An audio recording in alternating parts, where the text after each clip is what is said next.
আসসালামু আলাইকুম দর্শক বন্ধুরা, সবাই কেমন আছেন? আশা করি সবাই ভালো আছেন। আমার পিছনে যে দৃশ্যটা দেখছেন, এটি নদী পাড়ের দৃশ্য। নদী পাড়ের মানুষের একমাত্র জীবিকা নির্বাহ করে থাকে এই ধান থেকে। গ্রামে এরকম পাটটলি দিয়ে আর ধান মাড়াই করার দৃশ্য আর দেখা যায় না। এখন ধান মাড়াই করার জন্য আধুনিক অনেক যন্ত্রপাতি বেরিয়েছে, কিন্তু এখনও টিকে আছে আমাদের এই পাটটলি দিয়ে ধান মাড়াই করার সিস্টেমটা।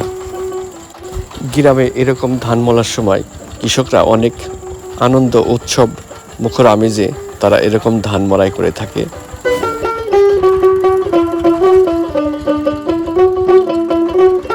এরকম দৃশ্যগুলো শুধু গ্রামেই দেখতে পাবেন।